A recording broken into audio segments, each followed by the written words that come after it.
Malcolm, it's so great to see you again. And I've got to begin with a question that I wonder if you've thought about. I know I have wondered about it. I mean, Galahad and the Grail, your new book, arrives at a moment when many people claim that we live in an age of shortened attention spans and cultural exhaustion.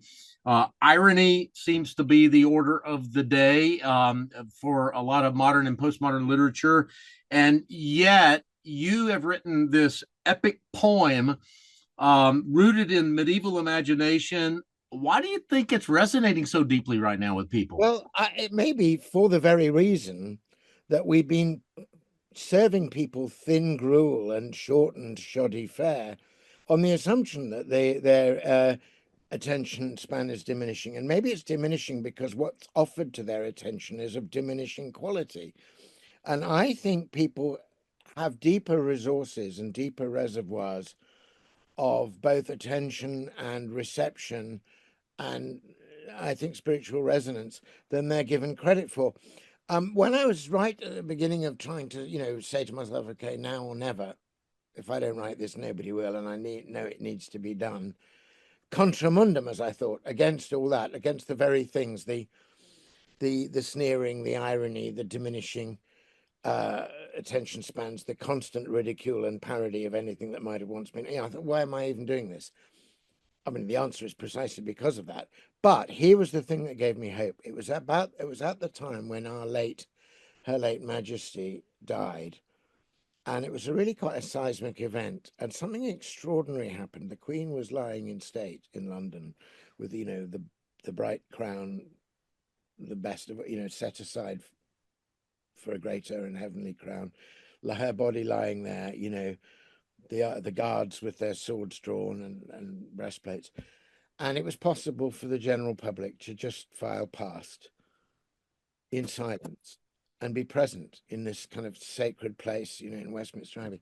And queues formed, patient queues for days. People queued all day so that they might walk in silence. And it's suddenly as though we remembered we had a moment where we also remembered what Westminster Abbey is for. And I felt it was almost like a kind of national awakening, that something that we thought was lost and gone. All these people who'd been told they only had an attention span of 5 minutes were queuing for hours, indeed, in some cases, days. And then all these people who were told that they constantly had to have, big beats and fast transitions and, um, kind of cinema as strobe, were walking into a quiet, scarcely lit chamber with no script, no distraction, no explanation, no sort of voiceover telling you what to think or feel, Yeah. just being there. I felt a similar thing actually at the coronation of the king. So I actually think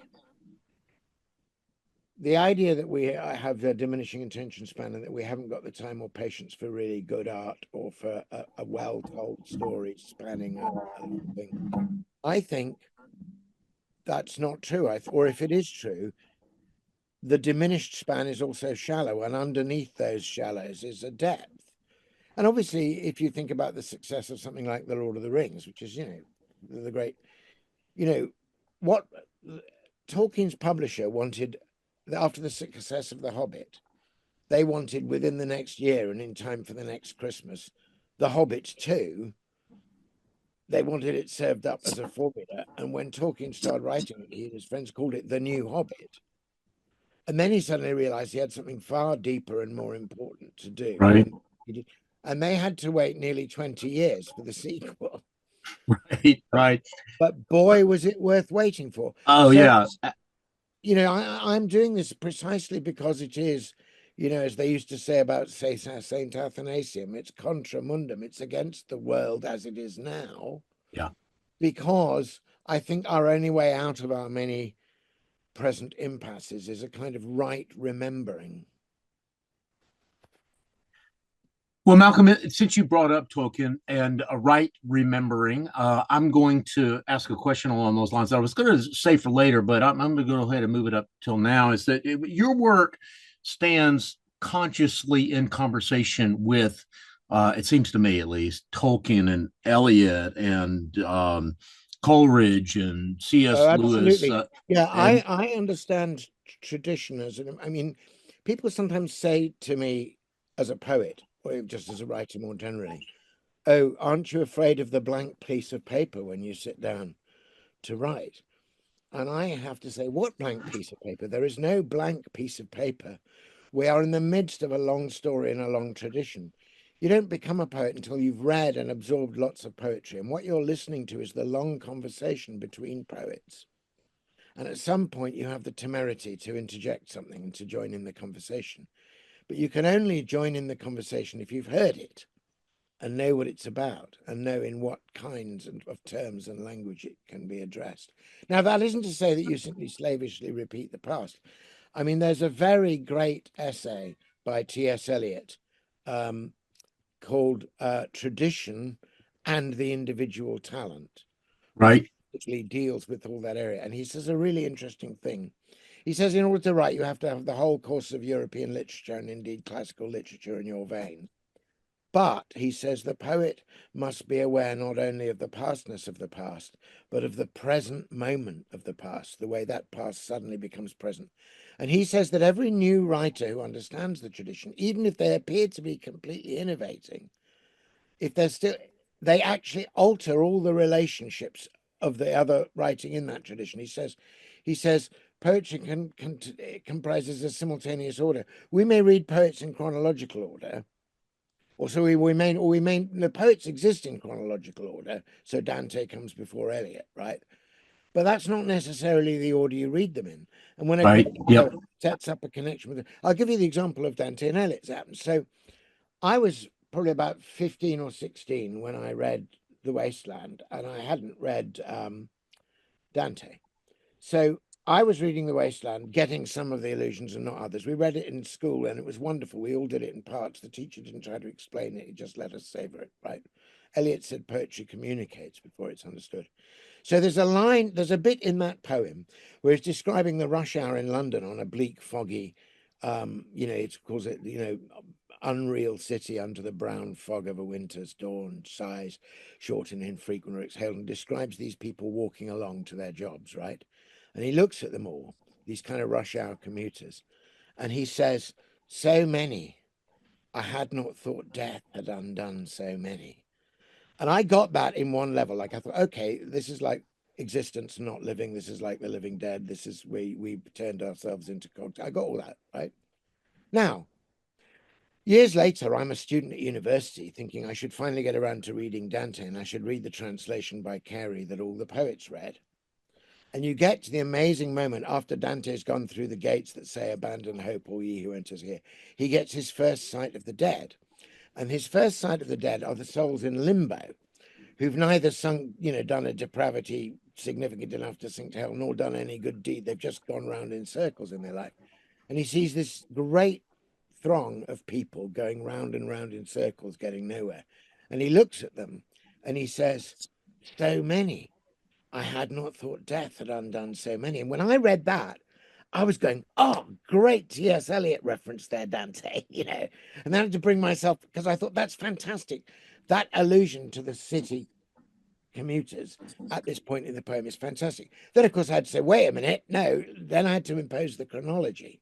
right, yep, And then I revisited the wasteland. I thought, oh, Eliot is locating this moment in a London morning with the souls in limbo going round and round. But that link now forever works. So he's not only knowing Dante enriches my understanding of Eliot, but knowing Eliot deepens my understanding of Dante. The two poets are in that sense in conversation. So when I write, I'm in conversation. You don't need to know all this stuff. I enjoyed The Wasteland straight away, but it deepens with every year. As my reading deepens and widens, my appreciation of his poetry deepens and widens. So, in the same with me, I'm in contact with all the medieval sources of this book. I'm in contact with Tennyson, who's written it before. I'm in contact with Coleridge, whose beautiful ballad form I've adapted as the form of my poem, and whose sure, yep, teaching about the nature of poetry is really important to me. yeah, So all those people are alive and at work, they're almost standing with me and around me in my little writing hut as I'm writing.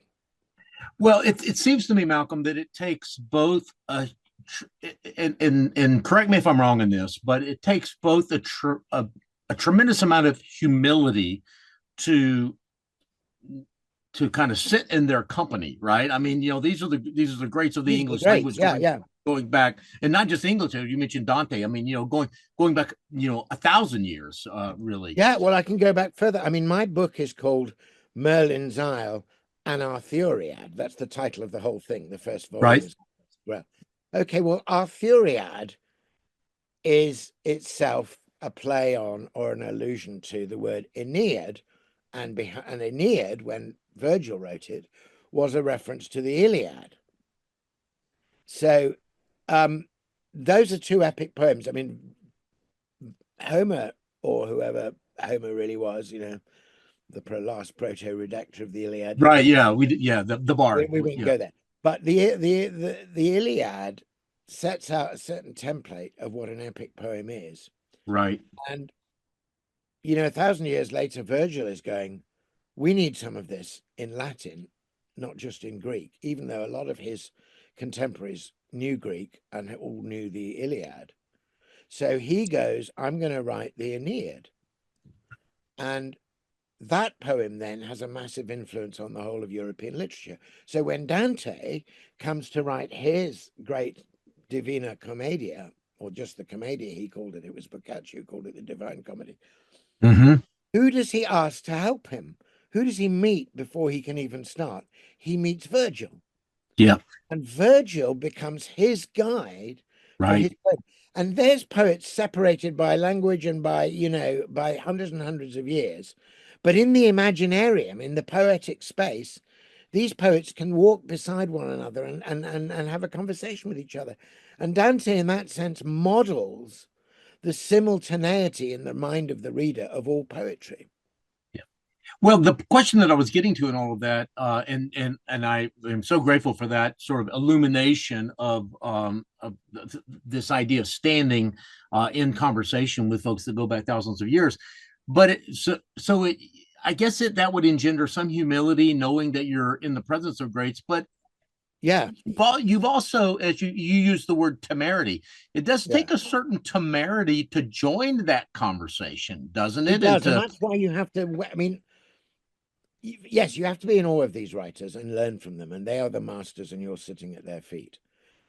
So there's humility. You can't, if you want to be humbled, read Homer or Virgil or Milton, and Milton is humbled by Virgil and then wants to write in a Virgilian way. That's the first thing. But there comes a point where you've listened long enough and you loved it for long enough, and you begin to see that what they did for their time needs to be done again for our time. But it can't be done again by anybody who's just dropping down in front of their computer and availing themselves of some AI slop. That's not going to cut it. right. You actually need, the only person who can do it is a person who has sat humbly at the feet of these great masters for a long time. Now, I started wanting to be a poet when I was 16, and I actually first started to write a poem about King Arthur when I was 17. It wasn't very good. So I am now 68. So I have had a nearly, I mean, obviously I started this Arthur thing quite some time ago, but I've had a nearly 50-year apprenticeship. And now I think I can join the conversation. And yes, that takes some chutzpah. And Yeah. that's what I'm bringing to it. Well, and well earned, by the way, because the book is getting great reviews, and it's just beautiful. And I've heard you do a reading, and it was just magical, if I may use that word. Um, Magic was the very word I'm looking for. So I'm trying to, I'm trying to cast a good spell, and that's which is a of course what the word gospel means. good spell. Yeah, gospel. I get Gospel it. is Yeah, good spell. It's simply a yeah, short absolutely. spell.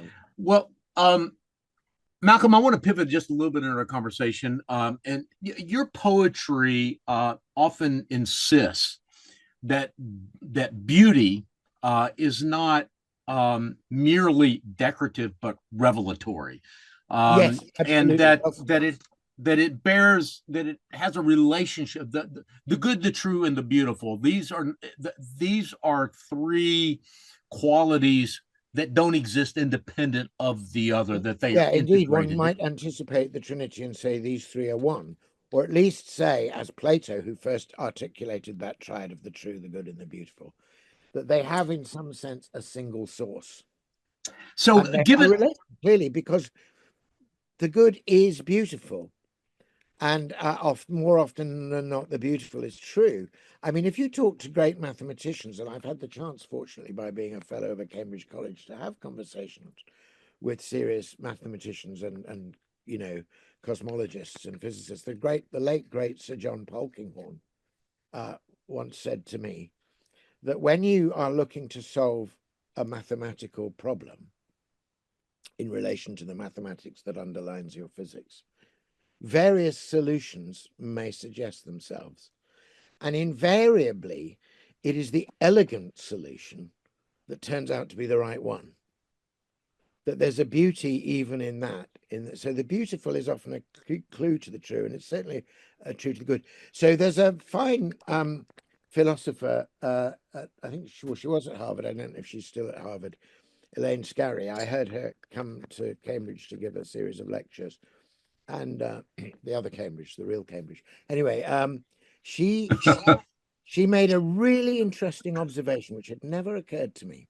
She was talking about justice and the idea of justice, the idea of seeking justice, and what justice means at a personal level, at a community level, at a political level, all the different ramifications of what we mean by justice as a virtue or being a just person, right?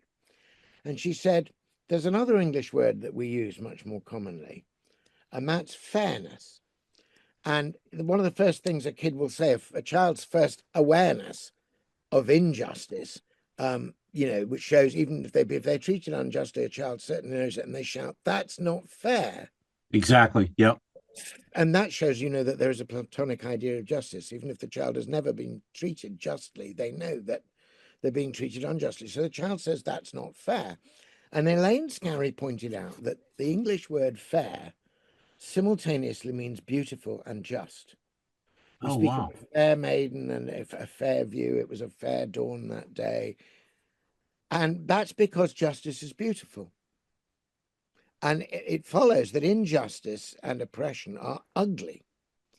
They make the oppressor ugly, as well as the oppressors falsely thinking that those whom he oppresses are ugly. So the word fair brings the good and the beautiful together in a single word. Yeah. Well, you may have already answered my next question, Malcolm, but I'm going to go ahead and ask it anyway.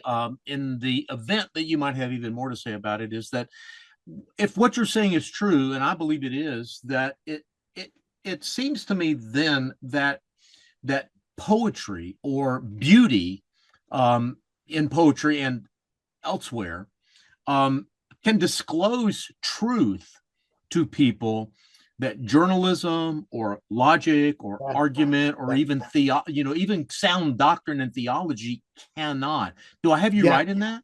Yeah, I think this is part of a way of saying, that to borrow a phrase of Marshall McLuhan's, that the medium is the message, or at least part of the message. Yep. So why? So poetry is certainly language which is arranged in such a way as to be beautiful. The analogy, I mean, Coleridge once said that all art aspires to the condition of music. You could debate that, but certainly poetry, in the great poetry, in my view, I mean, sadly, this hasn't been the case with a lot of post-Eliot, post-war poetry in the West. But generally speaking, poetry is language aspiring to the condition of music. And when a poem is given musical phrasing, and whereas music has two things to work with, it has tempo and tune, tempo and melody. So the equivalents of that for poetry are meter and not just rhyme, but all the possible varieties of sound, assonance, alliteration, half rhyme, all of that. That's the equivalent of melody for a poet. And I think that we respond at a deeper level than we do to prose when language comes to us in this musical and rhythmical and carefully wrought, beautiful form. So it somehow connects with us more deeply.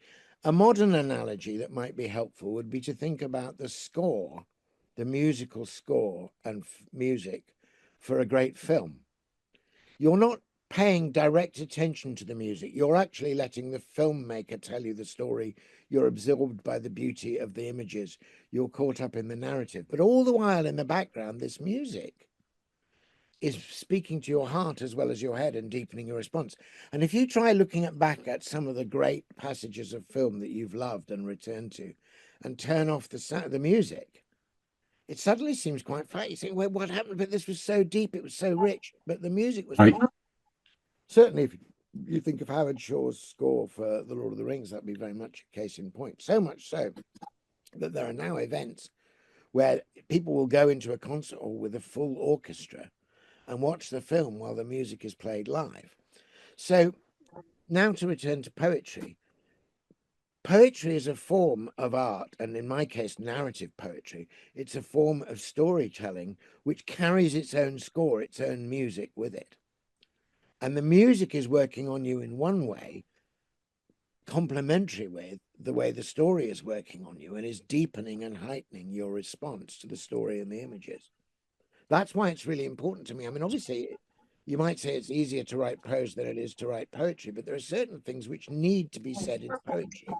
I have a little note at the beginning of the book saying, this is written in the ringing, singing meter and rhyme of the English ballad, which was an oral form, and it's intended to be read out loud. And there, I would go further. I mean, I'm trying to do a work, if you like, of re-enchantment. I'm trying to confront the disenchantment of, what Charles Taylor called the immanent frame. And inside the word enchantment is the word chant. And there's something about the chant, the rhythmic musical thing, that allows us to lift the veil a little and perceive things more directly. Yeah. Wow. That is again some beautiful connections there. And since you mentioned enchantment, I want to get you to sort of expand on that idea just a little bit. And because you use the word in disenchantment and reenchantment, and but I've also read, I can't remember now, Malcolm, whether I read or heard you say this at some point, that the goal is in some ways of the Christian artist is not so much to re-enchant, but to disenchant. That's And exactly right. can you I say hope you not made what that do you point. mean by that? I mean, I read that Okay. because I read Charles Taylor. I've read some of the stuff about enchantment and disenchantment and re-enchantment and so on that kind of going around the Christian world right now. And when I saw that undisenchant language that you Yeah. used, I was like, that's interesting, and I don't quite know what he means. What do you mean? Okay. Well, let me expand on this. So, um, I don't think if the world were completely disenchanted, I don't think it would be in our power to re-enchant it. We're not God. We're not the person who is in fact uttering or singing the world into being. I think the world is as enchanted as ever it was, quite literally enchanted, in the sense that God says, or in Tolkien's version of the creation story, sings, let there be light, and there is light. The world is a kind of poem, it's an utterance in itself, so it's full, it's drenched with meaning. What happened was in the course of the Enlightenment, and really in the course of a philosophical turn, I think, for the worse, that goes back to Descartes, and the split we call Cartesian dualism, is that we decided for our own convenience that it wasn't enchanted after all. We disenchanted it in the sense that you may remember, Descartes makes this extraordinary divide between what he calls res cogitans, thinking stuff, which is the thing with consciousness that thinks and discourses, the thing that says in his other famous phrase, cogito ergo sum, I think, therefore I am. And everything else, and he said there were three, I mean, to be fair on Descartes, I mean, he wasn't an atheist, far from it. I mean, Descartes said there are only three things in existence which we can properly call res cogitans, thinking things, right? Mm-hmm. Those three things were God, angels, and human beings. Everything else, he said, is res extensa. It's just stuff extended out there, which has no inside. It's mere matter. It's just stuff, right? And of course, the soon to be the first theist and then soon to be atheist philosophers who followed on him said, well, that's fine. Well, we can discard God. We don't need God to account for the universe. Obviously, we're not going to bother about angels. They're ridiculous. We'll just say the only res cogitans is this stuff in here. And then, sure enough, later on, they realized that consciousness, awareness, was a problem they couldn't really solve. If you start with it is as your first thing, just stuff exists, neurons, synapses firing, enzymes unwinding, DNA self-replicating, all that stuff, all of which is true. That stuff happens. But if you think that's the only real thing, if you start with it is, you're never going to get to I am. You can't make an I am out of an it is. Coleridge observed this. He said there are only two ways to begin, either with it is or I am. And if you begin with it is, you'll never account for consciousness. But if you begin with I am, you can at least begin to account for matter, because the I am might cause it to be. So to go back to the thing, I think what happened in the Enlightenment is that just at a point where it was going to be very possible through some scientific discoveries to exploit nature systematically, to use nature as an instrument of power over other human beings, which is what Lewis says we're actually doing, the so-called conquest of over nature, says Right. Lewis in The Abolition of Man, is really the conquest of most people by a few people with nature as the instrument. Now, in order to exploit nature in the way we have done in the last 200 or 300 years, we had to, as it were, despiritualize it. We had to denature it. If you really felt that God's love and meaning and being was in the fall of a sparrow, and that the tree was an emblem of the deepest way of being human, and the blessed man is like a tree planted by the waters, if you really believed that stuff, you couldn't just burn a whole forest for the sake of grazing cows for your double beef burger. You wouldn't do it. You would have a much more courteous, do you see what I mean? The idea that nature is not enchanted and that it's just dead stuff which can be exploited and manipulated by the only conscious thing, which is the human being, that was a necessary prerequisite for the way we've exploited the world and the way we've done. But of course, that then led to an enormous problem, because we no longer allowed ourselves or nature to have a spiritual dimension, to have a sacral thing, to be sometimes sacramental. We no longer allowed the idea that the eternal might occasionally gleam in and through the tunnel. We made ourselves alone and isolated. We created enemy. We got this awful idea that our consciousness was this lonely ghost in the machine of our bodies. Now, when you feel like that, that's pretty grim. And the best you can hope for is a series of distractions and pleasures. You can be, as Eliot says, distracted by distraction, but from distraction. So the fact of the matter is that we then became obsessive and slightly neurotic consumers of stuff, which we were able to get because we'd already denatured. Do you see what I mean? There's a whole sequence there. But what Yeah. if, in fact, all those ideas were false? Nature had never ceased to be enchanted. God had never ceased to care for the small fall of a sparrow. He'd never ceased to speak to you through every sunset and sunrise. God knew and loved and chanted through nature all the time. We were despoliating her and treating her like, a corpse to be manipulated. What if we were wrong and all the saints and sages of God were right? It was what was disenchanted was not nature, but us. Then we have to say, now it's not so difficult. If we have got to completely re-enchant a genuinely unenchanted nature, we'll never do it. Why should nature listen to us? But if God is still enchanting nature, all we have to do is break the spell of our disenchantment, lift the veil. Coleridge put this very clearly. He said, we have cast a film of familiarity over everything. And that has been cast, and Coleridge uses two words to describe why we did that. He says that it is the film of our selfishness and solicitude. Selfish means, obviously, what it means, ego-driven. Solicitude means we want to get something from nature. We're soliciting. We're treating nature in that sense, as a creature for our transactions, I mean, no soliciting side. Well, we've been soliciting. So my view is that we need to recover. I mean, I'm not saying we set aside our science, they're wonderful. We've learned a great deal about the physical way, the marvelous, beautiful, intricate physical way nature works. But we've entirely forgotten what nature means. We can say more than the psalmist can about the actual nature of the stars in the heavens.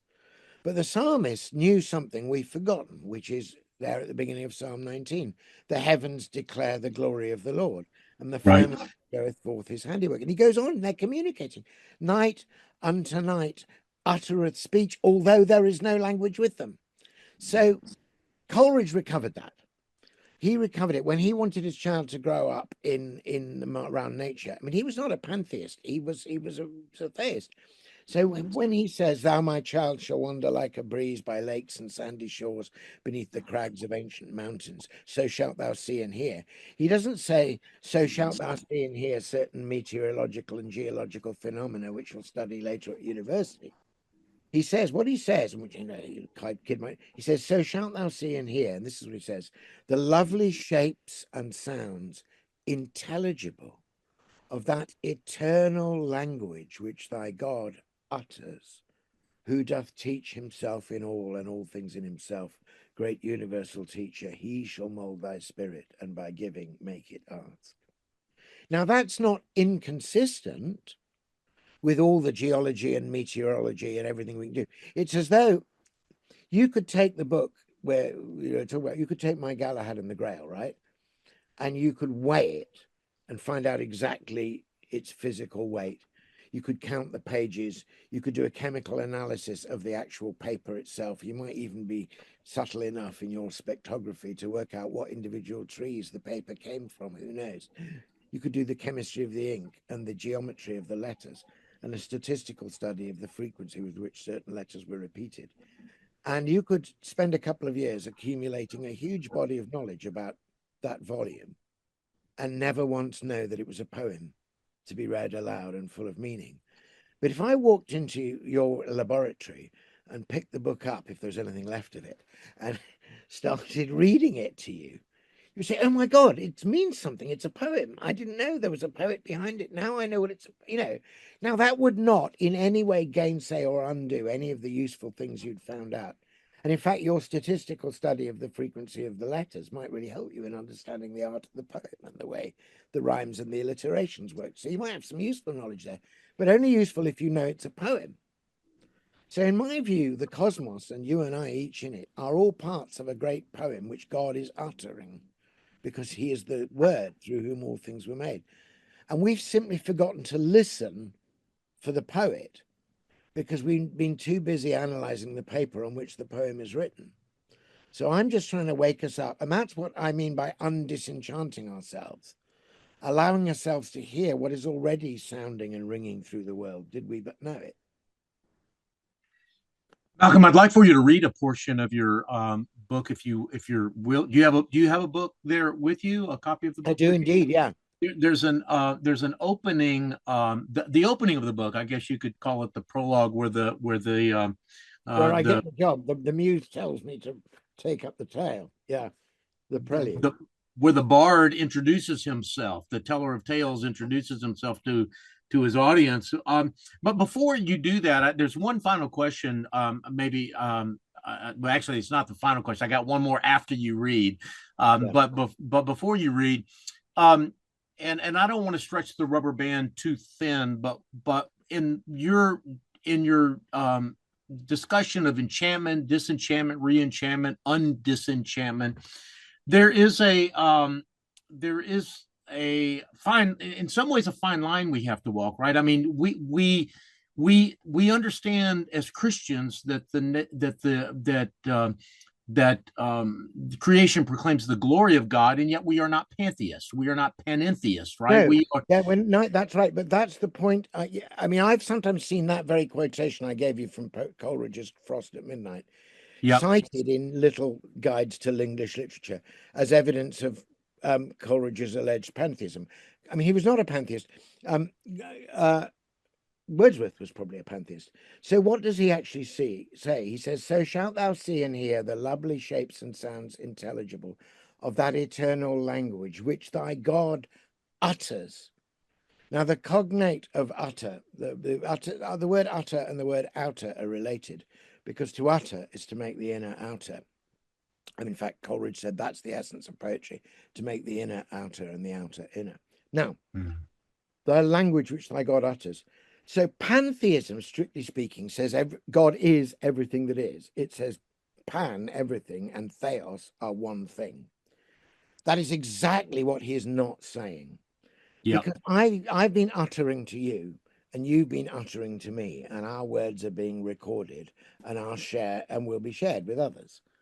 But you exist perfectly transcendently and independently of your words, and I exist transcendently and independently of mine. I am the creator and utterer of my words, and my words would not be there if it wasn't for me.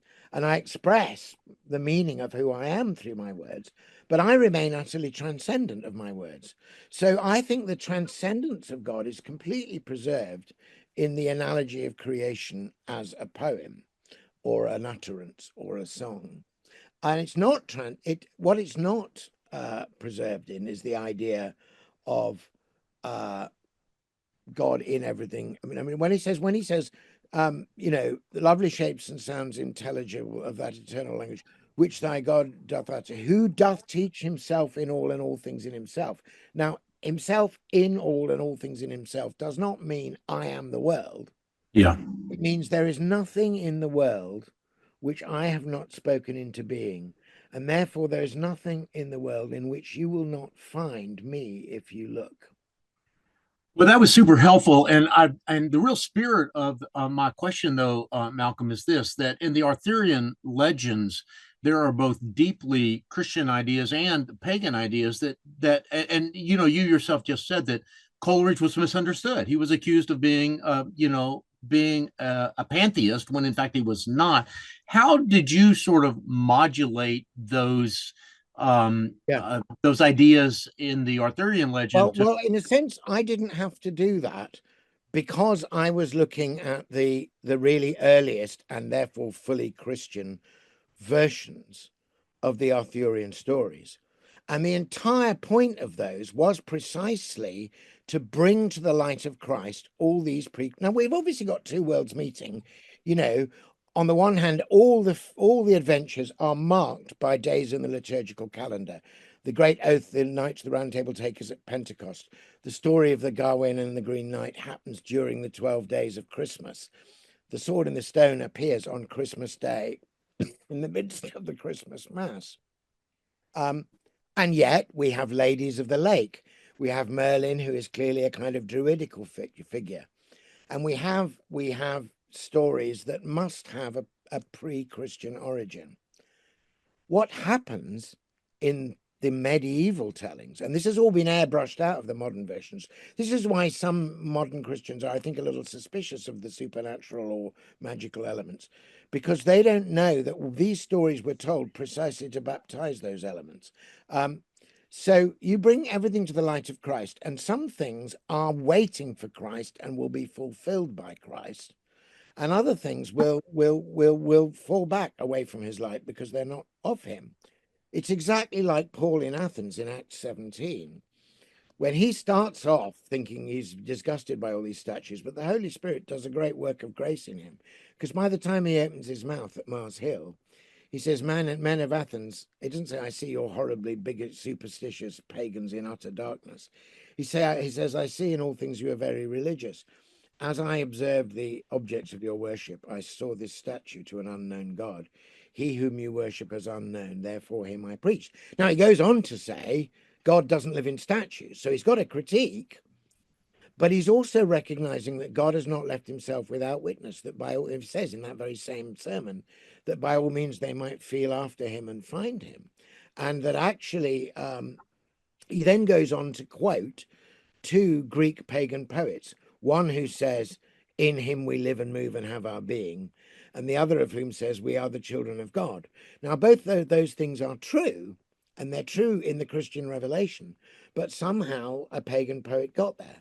So he takes the whole of Athenian culture and says, some of this will actually only, you've been waiting. These stories are incomplete.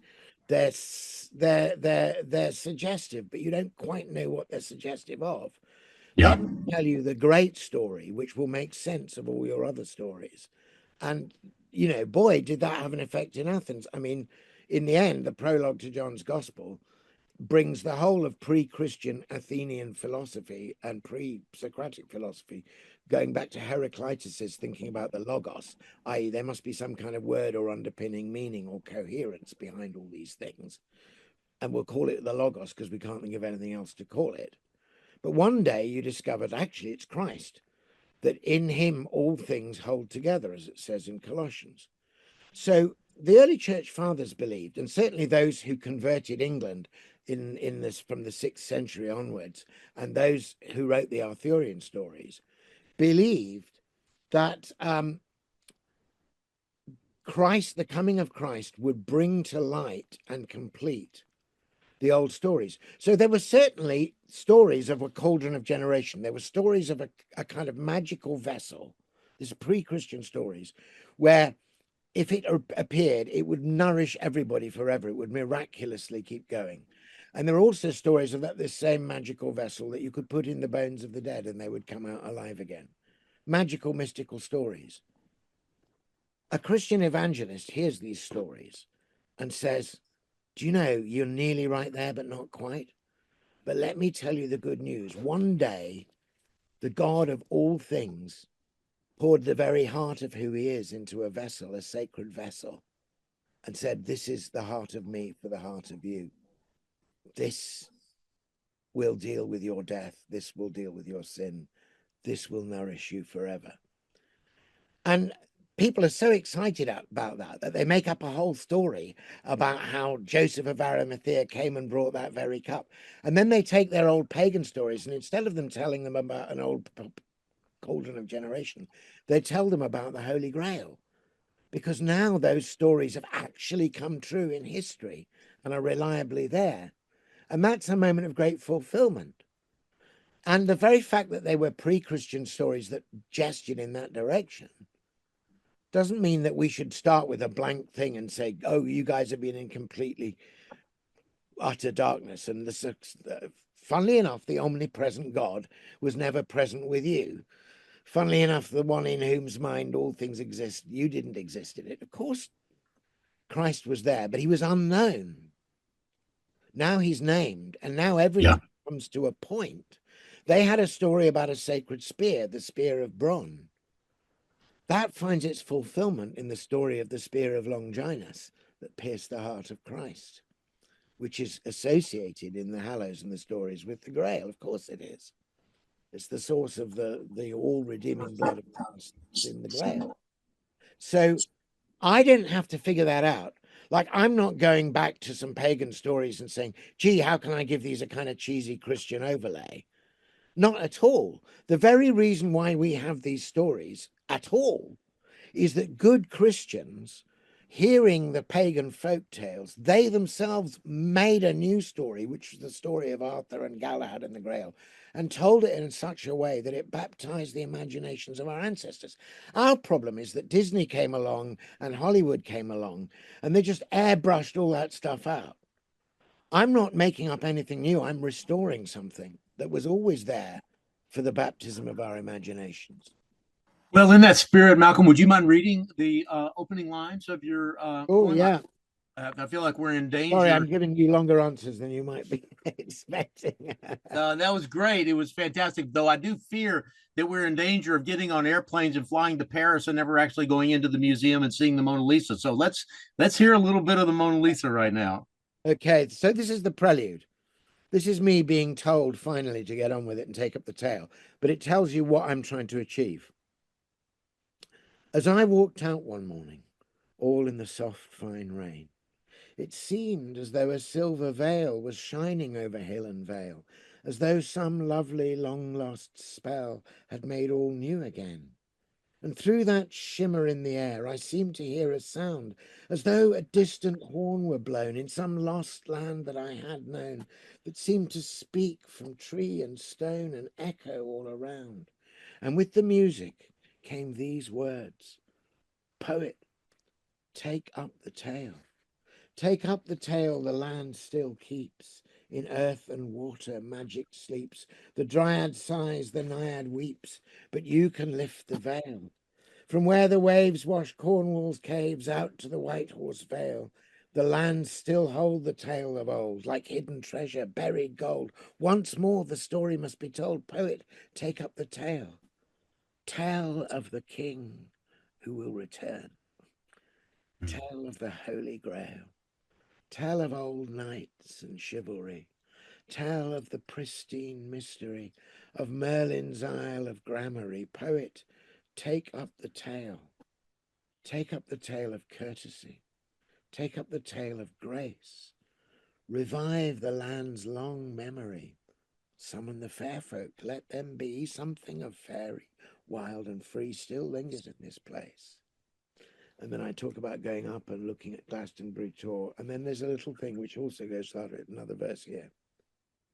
Yea, listen well before you start.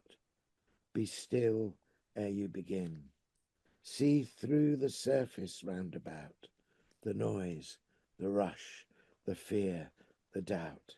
Though modern Britain lies without, fair Logres lives within. Logres is the Welsh name for the heart of Arthur's kingdom.